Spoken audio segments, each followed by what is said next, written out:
Again, if there's anyone, please note. Just give me a second. Just started recording. Guys, you gotta just give me a second. The Teams is very temperamental, genuinely.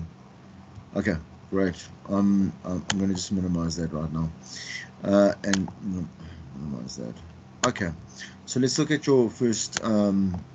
Let's see your first formative. I have no idea why that is there.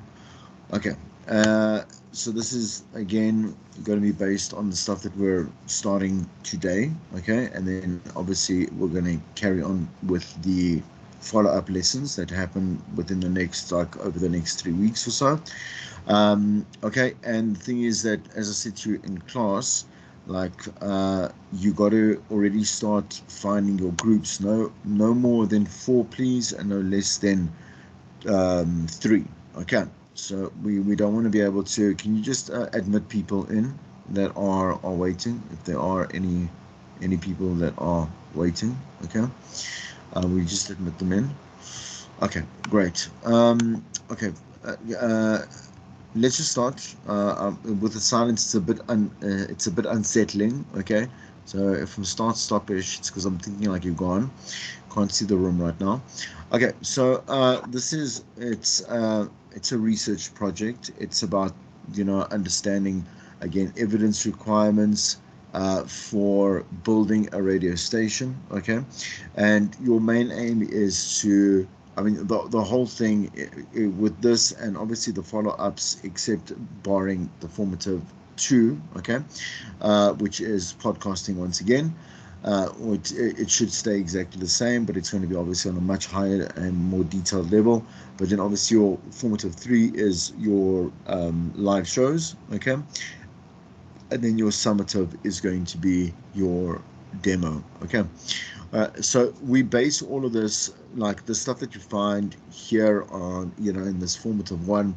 You want to be able to take over the information and the data and the stats that you gather here and reflect it on the shows. Okay, it's very important that you note that as well. In terms of music and stuff like that, it'll be a bit updated because months will pass, and like you'll update that a little bit as well.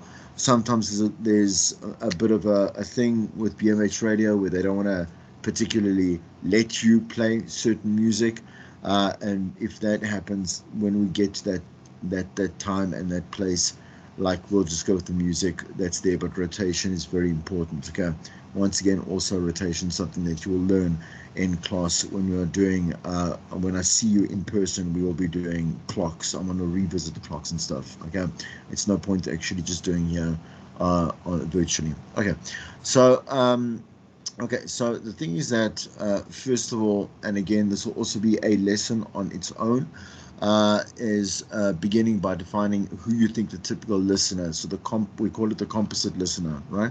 And you're going to give a graphical representation of this particular listener. So again, because you can't visualize exactly what it is that I'm briefing you about yet, because we haven't covered it. I want you to just gather, like, just process like the F formative 1, and that's all you need to do. But get into those groups and then stay in them. You're not allowed changing like during the process. And again, you may not hand in alone or with 2 people. Okay, so the composite listener, just to give you a bit of a summary, is going to be like this fictional BMH student that will have different aspects of their life that are important to them. So, for example, family and friends, relationships like social media, career, aspirations, or just career in on its own.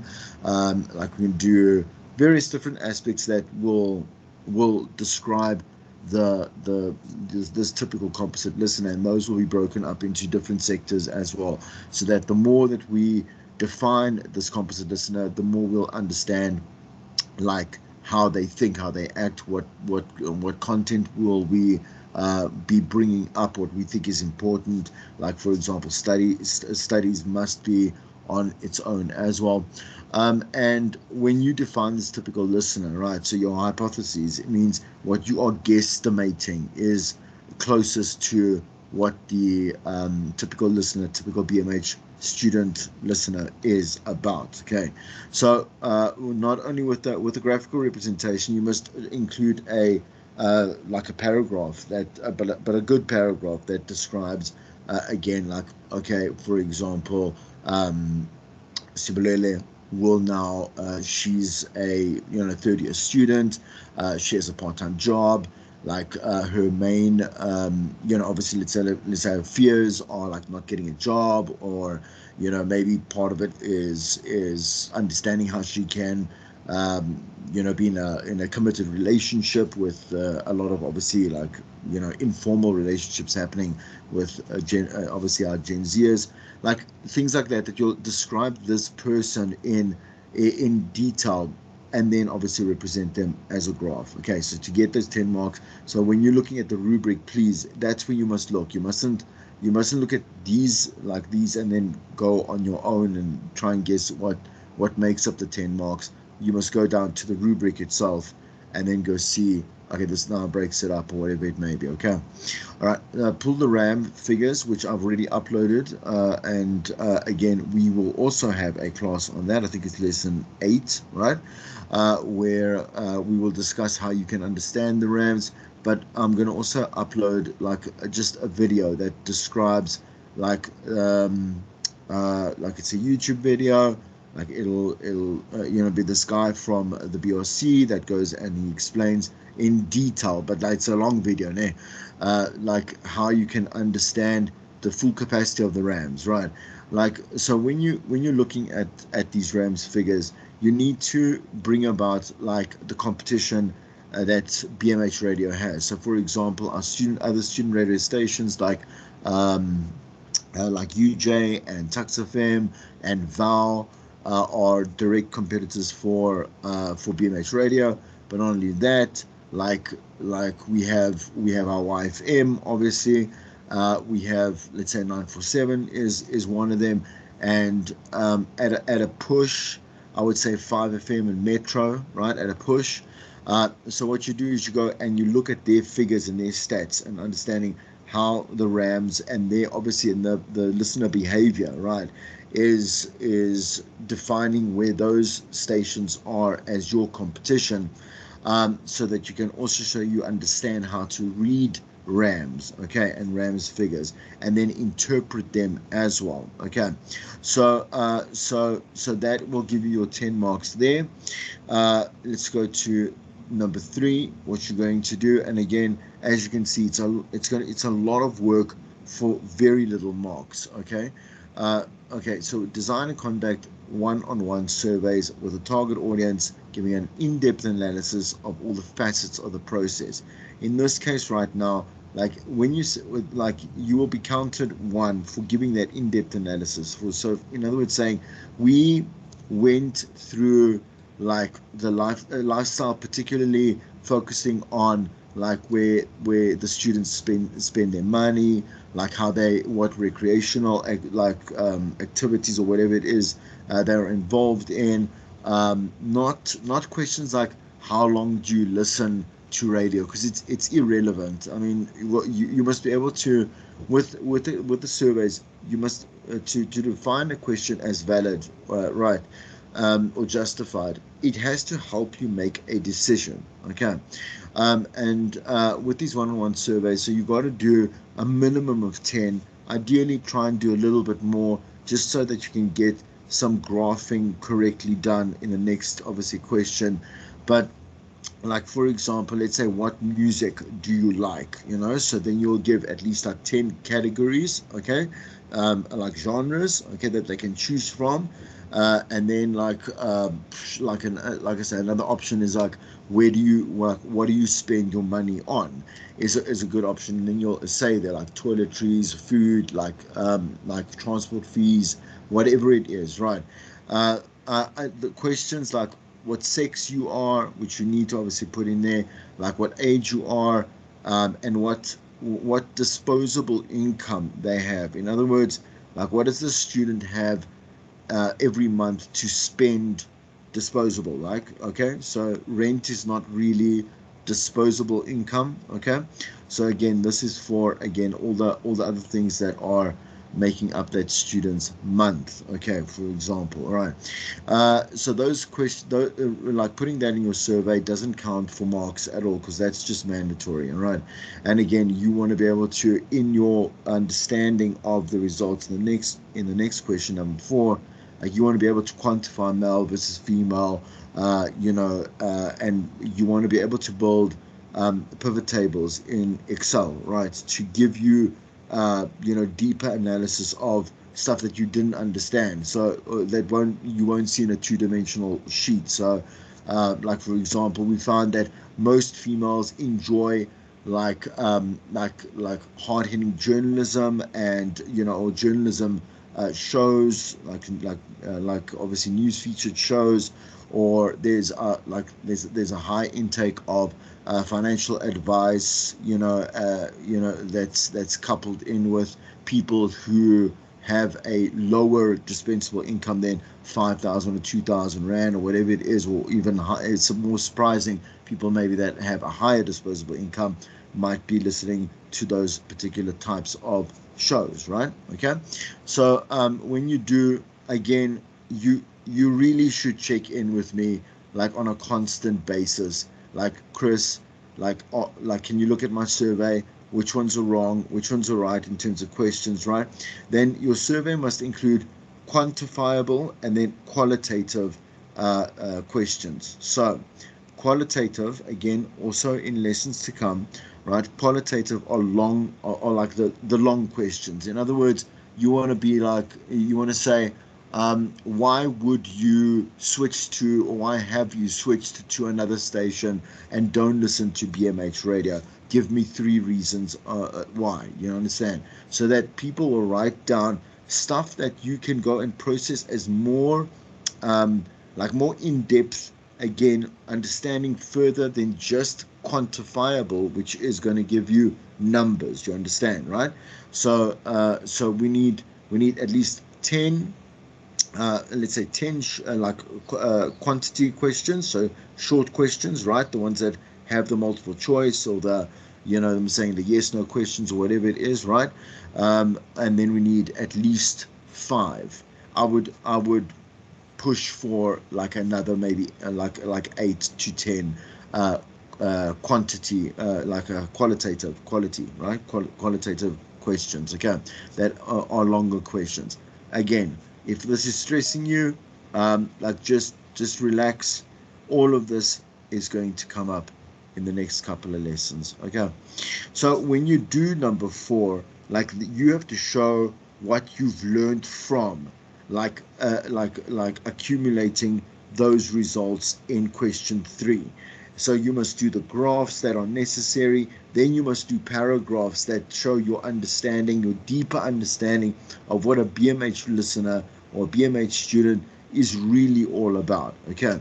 The idea with, obviously, the research that, when it comes to music, like, for example, we're doing the next one, auditory music testing, that kind of happens almost weekly, because digitally we can do so, like at commercial stations.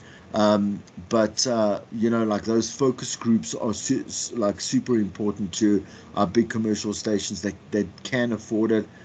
Community stations, not so much, right? They have to go on what the Rams say.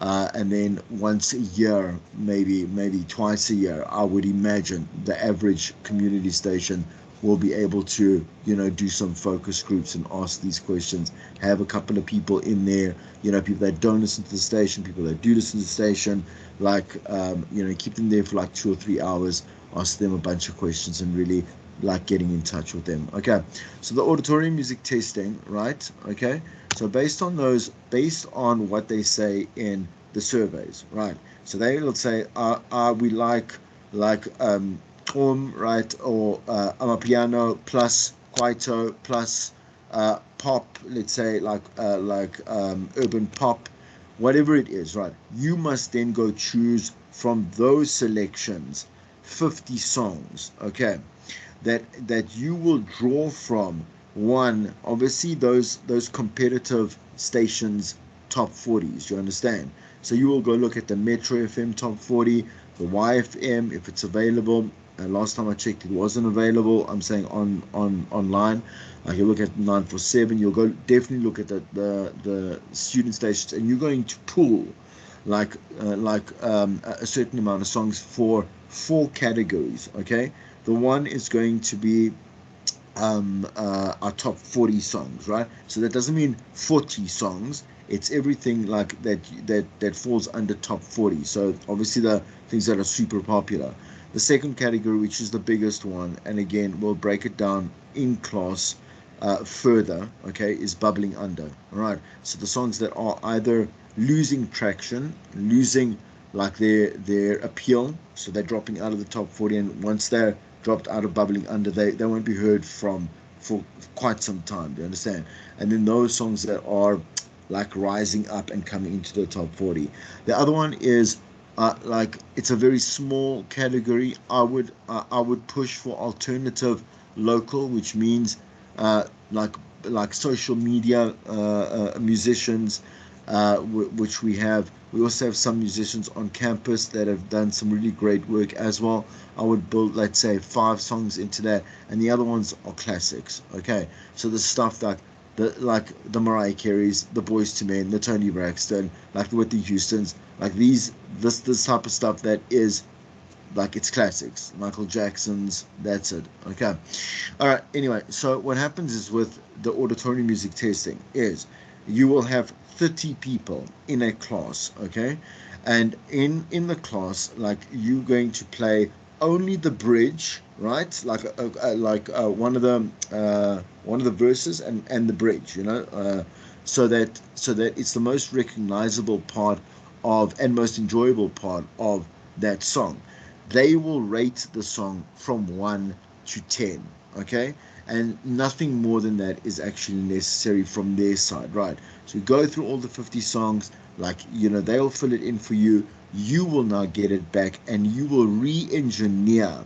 In other words, you will go from most popular song to least popular song in number 6, okay? What I would do tip like just to make clarity is that I would again keep them in their categories. So top 40, bubbling under, like alternative local, and then classics, so that we don't, because the classics are going to rate extremely high because they've been already hits, and hits that everyone likes, you understand? So they're going to outweigh your top 40s by a long shot, okay?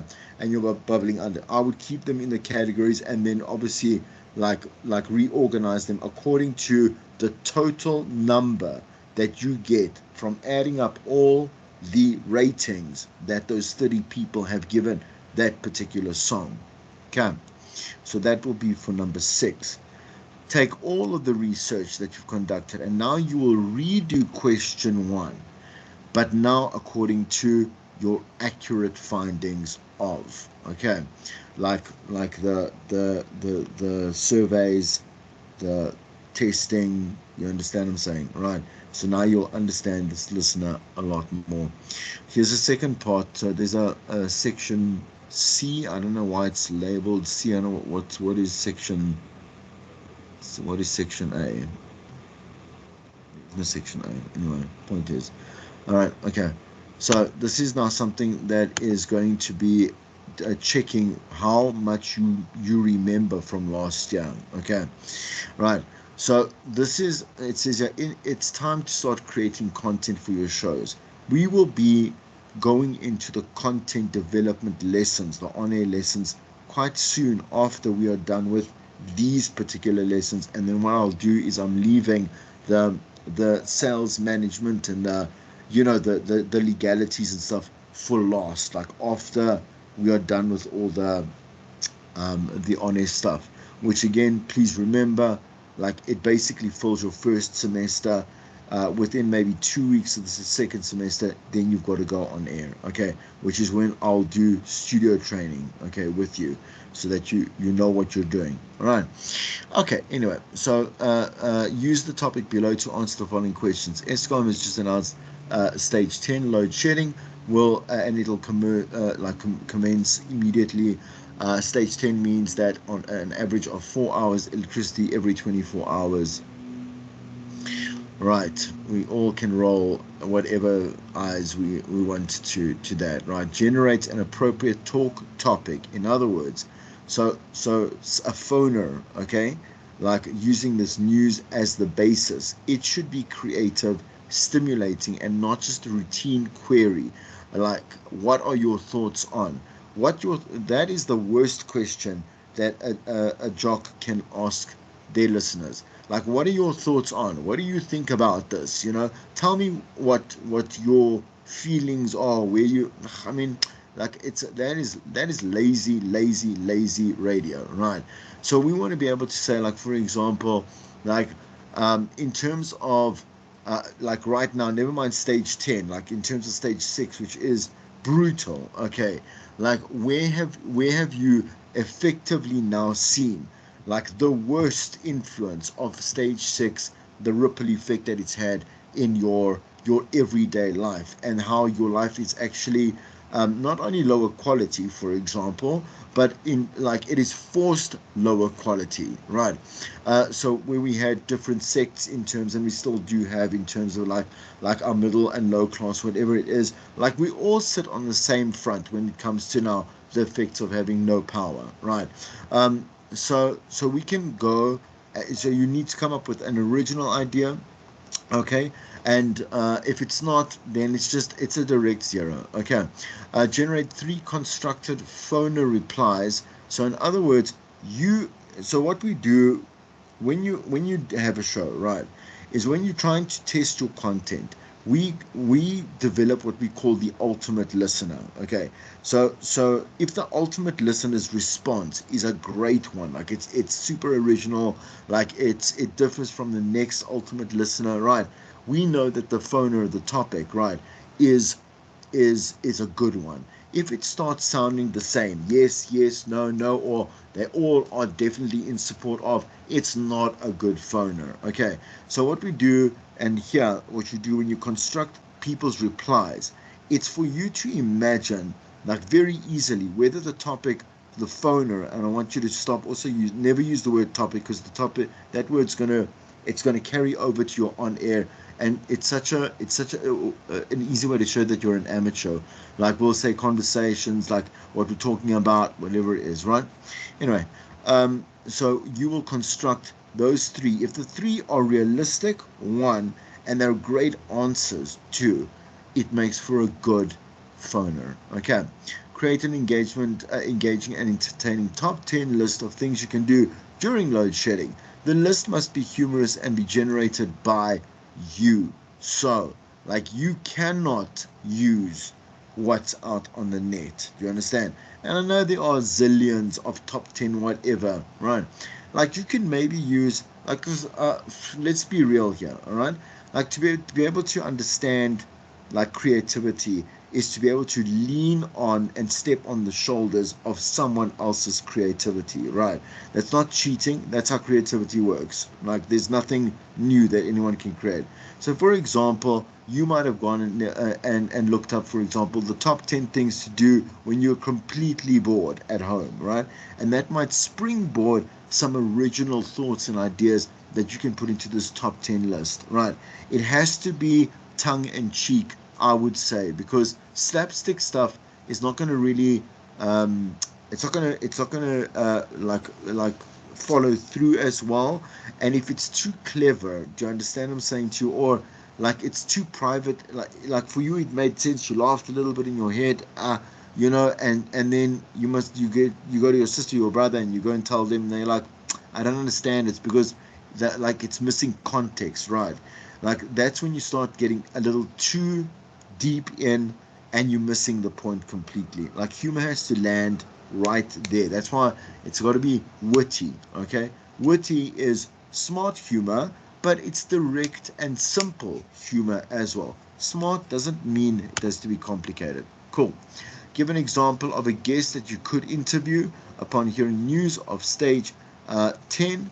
Please, last year we had such issues, right? We had like literally complaints to now most the HOD, because, like, for example, this one particular group went and said that they're now going to interview Anele Mdoda for a psychology thing, right?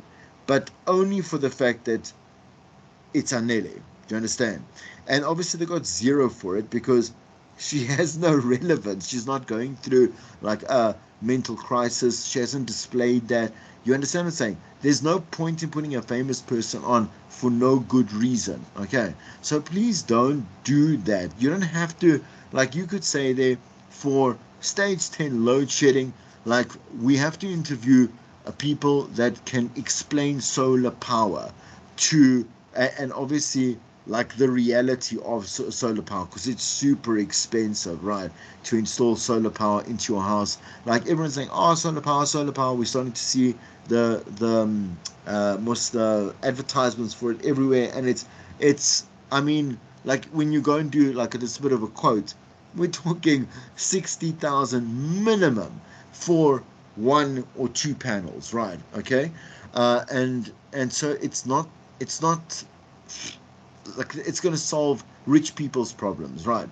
Okay, so maybe there's a different alternative, um, solution, or we could get someone that can leak information from inside ESCOM.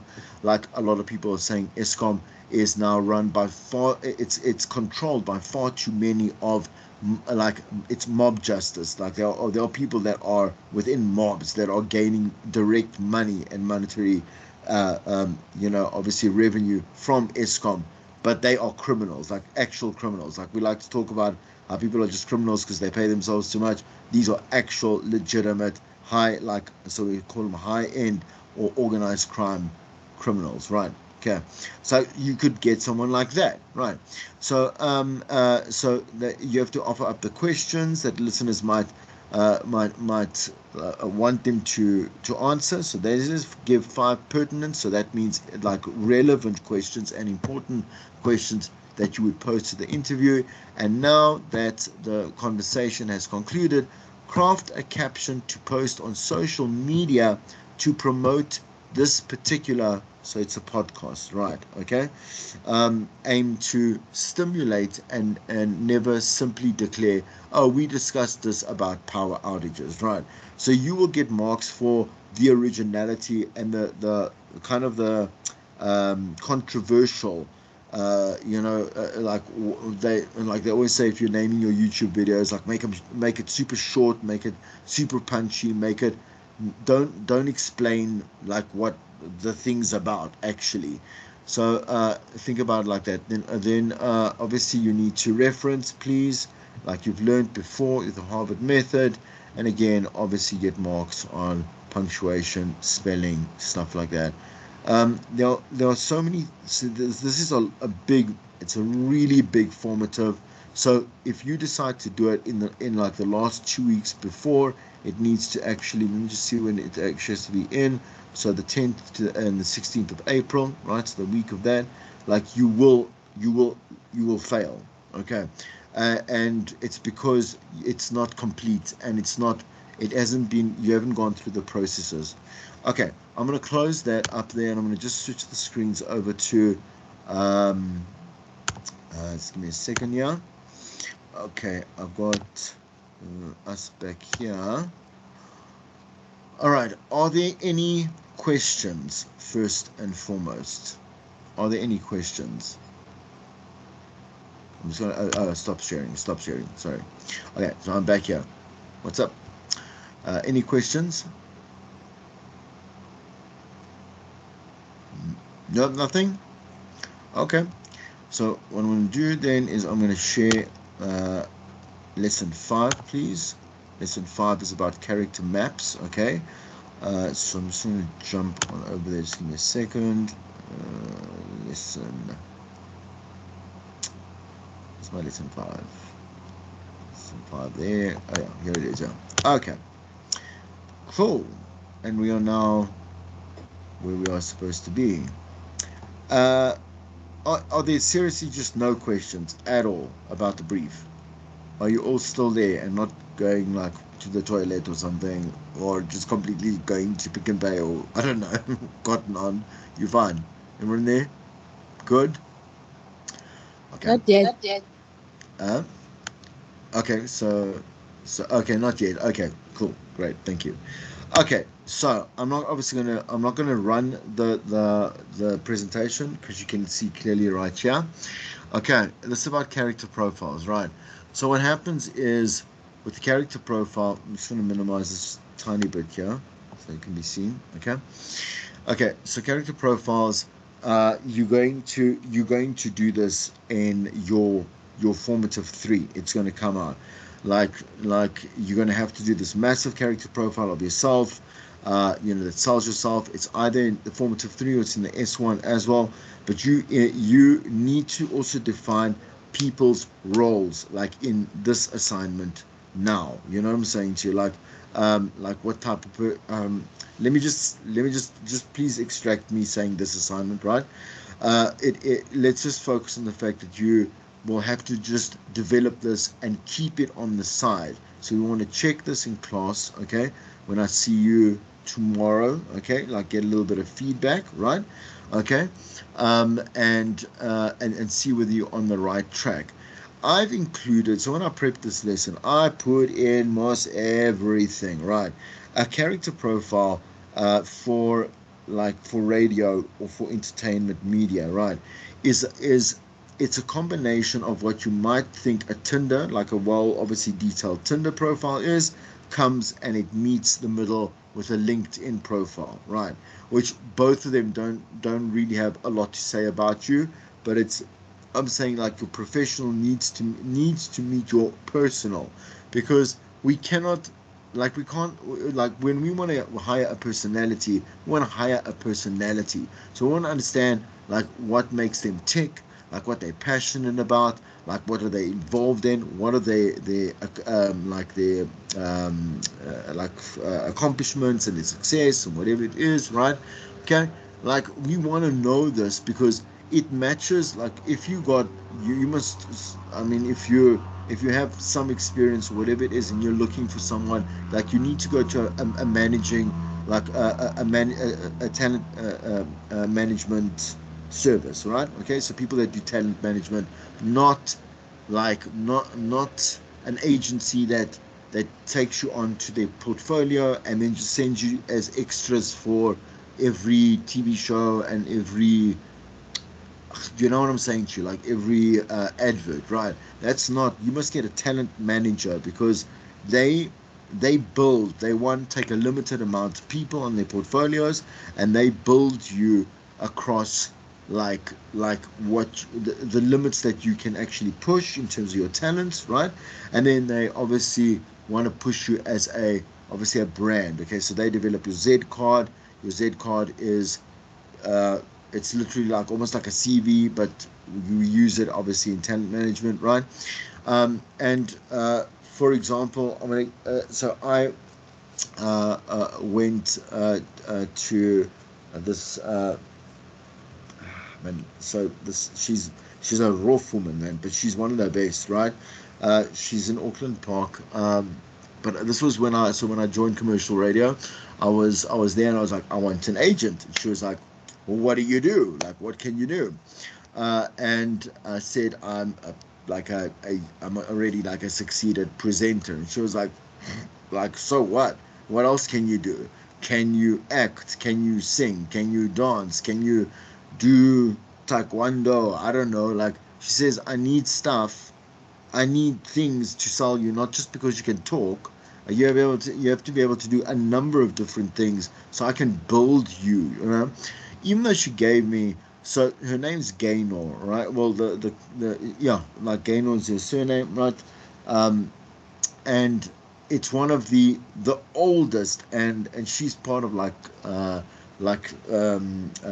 committees and boards or whatever for South African obviously arts and culture. uh she gave me a really hard time, like while interviewing me. She did take me on because after much stretching and pulling, I did have other skills, right? Okay, which allowed me to like play a villain in a movie or whatever it is, and whatever you understand. Like I matched up to at least three or four particular talents, not just presenting. and you want that at the end of the day. I'm saying to you what you're doing now. I'm saying she then built a character profile for me, and she was able to sell the person as a product and the product as a person, as you've heard me say already before. Okay, so this is going to be a quick, I say, lesson here, but I need you now. We're going to take a break, right? We have to take a break, one for obviously this recording, just to, it has to be separate from the next one, right? And you're going to develop your beginning basis, okay, for this particular character profile, which you'll come back with before we start the next lesson, okay? And you're going to start, telling me about it, okay? So the basics: your name, your age, place of birth, your current location, nationality, education, occupation, and your income, right? Things like your eye color, hairstyle, build are super important. If you have scars, birthmarks, and stuff, like, that's super important for you to be on television, right? Like, it's all about like finding the exact right person, build, height, whatever it is, right? We need that type of information to get the right person. A lot of people get very offended, right? Even for, let's say, you want to present a music show, like at Channel O, whatever it is. Like, it doesn't, like, if they want, let's say, a colored woman between the ages of 25 to 28, that is tall, has a has a thin build, has a certain look about her that is very metropolitan, speaks a certain way, right, and has a certain character, they're going to find that person, no matter how many girls go and apply for that job. What they will do is they will narrow you down. So this is something that with my short course students we discussed, because it was brought up, this particular actual scenario, and there, there was this particular student. She was light in color, and so we're discussing how you can, how that variance in terms of like what they're ready to. She made it to, like, let's say, a final stage of auditions, didn't get the job. It was actually a colored woman that they gave it to, but the thing is that they did audition other girls that they wanted a particularly lighter, like, shade of, you understand, brown, to be part of their portfolio, because they had everyone else. They had like males this age, this race, etc., whatever it is, and they had the females that they needed as well. And so the thing is, we need to be very particular in what we say about ourselves, because you will match a lot of things throughout your life. Okay, all right. What's your preferred outfit? Like, I mean, do you wear glasses? Like, what accessories are you, like, a lot of jewelry, like, because it's expressive of you, whatever it is. Do you like dressing up smart and kind of formal? Is there any other things that you want to add to that? What are your mannerisms? So, there might be health issues that we won't necessarily share with the public. It's not necessary, right?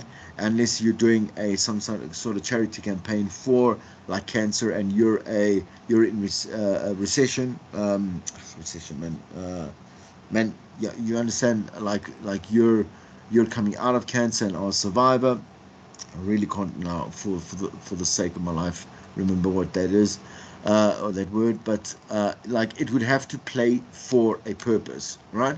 Okay, how do you walk? Confident, like your powerful strides? Is it a lazy stroll? Like, again, this is now going way in depth of characteristics, okay, your character mapping, okay? So how do you talk? Like, are you slow? Is it fast paced? Like, do you have an accent? Like, what type of accent is it from? Like, is it like, where does it originate from? Do you not gesture at all? Like, I'm a hand talker, as you can see, and that is part of the culture. I mean, being Mediterranean, like, it's a big thing that we just use our hands all the time, but it's an individual characteristic as well. Like, how much eye contact do you make? Do you have a catchphrase? Do you have curse words? I wouldn't include that, but anyway, yeah, right. Do you have particular tics? Are you resting bitch face, resting angel face, resting neutral face, whatever, right? Okay, so let's look at yeah, just a couple more. We're still going to go through a couple, so just give me some time here. Okay, so part two is the flesh. Okay, so I want to look about like a little bit deeper in. It says there, like you're a product of your environment. Everyone is a product of their environment, whether they like to admit it or not. So, for example, like where you come from and how you were brought up, right? Also, it has an effect, good or bad, on who you are right now. Like, are you like into sports? Did you do debates? Like, were you a national public speaker that excelled in school? Do you still do motivational talks? Are you a motivational speaker?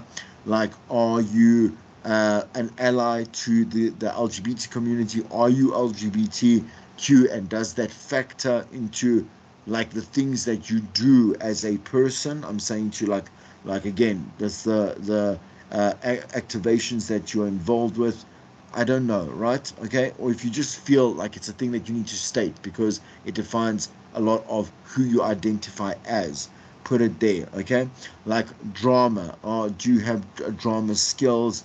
Where did you get them? Did you play like a lead character in this series or movie or whatever it is, right? Okay, things like growing up, things that we grow up, have a mass influence on what we do now. So like happiest or saddest memories or clearest memories or favorite places to go to as a child, things that you constantly eat that are like a home cooked meal that your grandmother made, and the favorite thing you love about your grandmother is the way that she taught you how to dot dot dot dot dot. You understand, right?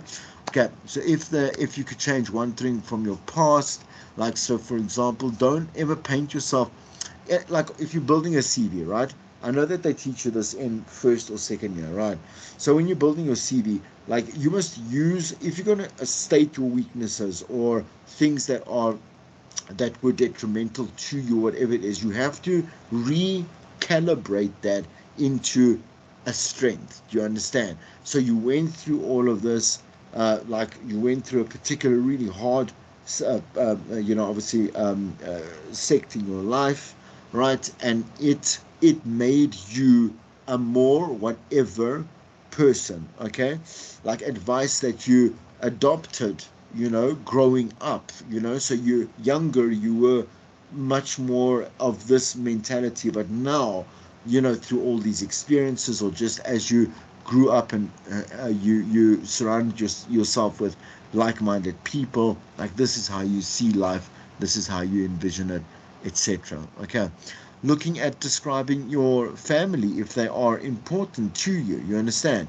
So for example, like for me, like I mean, with my three sisters, they are genuinely, like they are my pillars for, and I will always bring them up should I talk about myself. Not that my parents aren't. My parents are very militant and like very old school, and they're great parents, but they didn't contribute to the psychology and my personality, right? My sisters, we are a sect, or like a club, right? And so I would bring up like the relationship that I would have, or I have, with my sisters, and why that is an impact on who I am and why it's important to my character profile. I'll describe, like, I got 49 first cousins. Like that's because my mom has 11 brothers and sisters, and the thing is that we know each other, and we were like best friends growing up, because that's how Greeks are run. Like you're friends with your family, and we are like like the foundations for support and society for ourselves. So for me, like if you speak to some people that say, "Oh, I've got a first cousin. I haven't seen them in 12 years." Like that's not something you want to put onto your character profile, because it doesn't have any relevance to who you are. Okay, so if you feel like you want to include your family's economic or social status because it has again an effect on who you are, you may put that in. Okay, all right. So like let's look at some aspects here, like for example social media, describing your different your external profile that you like to share with the world. Like does that form part of like what type of groups you might be in, because we do choose to again hang out, whether it is digitally or in real life, with like-minded people, or you maybe have found new callings through social media, right? And you have turned into a like a brand ambassador. Remember, influencer is not a thing anymore. The influencers that take accountability now are called brand ambassadors, right? Influencers are not no longer a thing, because literally anyone can be an influencer, and there's no pattern and there's no structure to how that is defined. Okay, so anyway, as I'm saying to you, right, so you can talk about why you are on social media. What do you like to provoke in people, if that's part of who you are, right? If you feel like you want to see how other people see you, but how you really are, or how that helps you connect with other people, like you can include that, right? um, like for example, like do people depend on you for practical advice, mentoring, being a wingman, moral support, whatever it may be, right? um, do you want a relationship? I wouldn't. I wouldn't put that in. Like it's irrelevant. Like how many people would attend your funeral? I wouldn't put that either.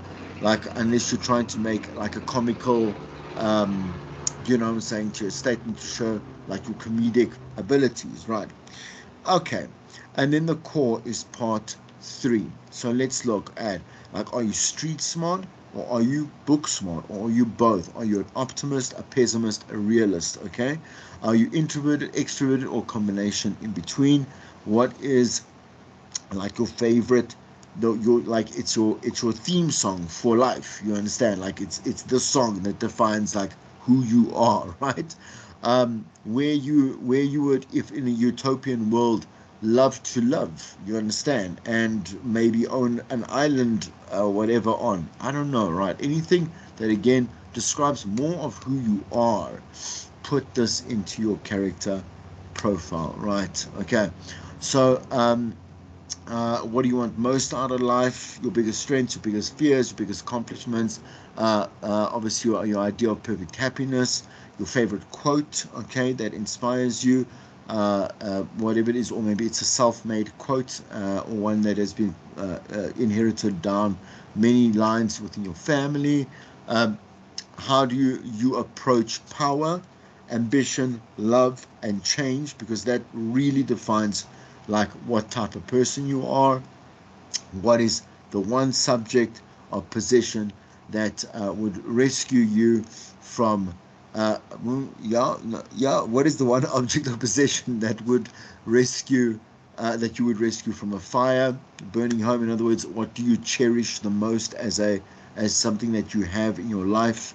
So is it a gold, like a gold chain with, like, obviously some memorabilia from, again, like your mother or your father, whatever it is, um, whatever, right? Okay.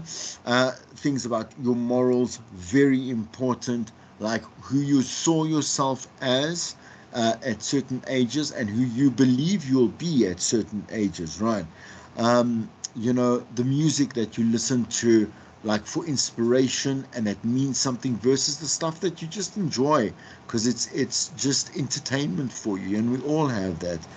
Like if we say, what are your top 10 songs for now versus your top 10 songs of all time, you'll see that the top 10 songs of all time all have some kind of, they did something to you or for you, or they were there, like when you needed to say something but couldn't, and the song spoke uh, for you, and what you were going through in life. Okay, So you're not going to be divided into broadcast groups. Oh no, I'm sorry, not for the. I mean for the lesson, but you will divide yourself up, so that we can by the end of the week, please. So by the time I see you next week in person, I want to be able to work with these groups. Okay, with the stuff that we've learned from. I will make those lessons particularly practical, right? So that you can work on your assignment in class in front of me, so I can see whether you're getting the stuff right or wrong, and the way that you're communicating, whether that needs to change immediately, so this person needs to leave the group or whatever it is and join a different group. Whatever it is, we'll do that. Okay. All right. So the first thing that I want you to do is take this lesson, which is available on Call Campus, which you are on. I'm saying to you, you obviously came to join the class from. Like it's lesson 5, okay? The character maps, and I'm gonna give you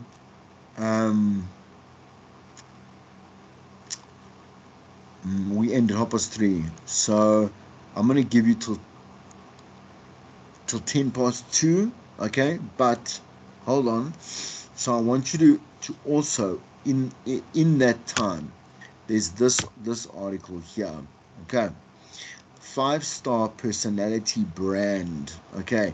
So you will briefly look at what Tracy Johnson has written to influence some lead into what it is that you want to write down. 1, authenticity. You must read this for yourself, eh? Like I'm saying to you, in your own spare time, okay? Authenticity, right? Fit, like do we have the right mold?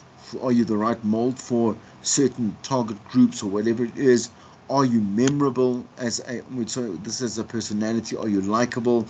Like, are you 3-dimensional? Is there more to you than just something that you're projecting as a surface level, like alter ego? Alter egos are bad.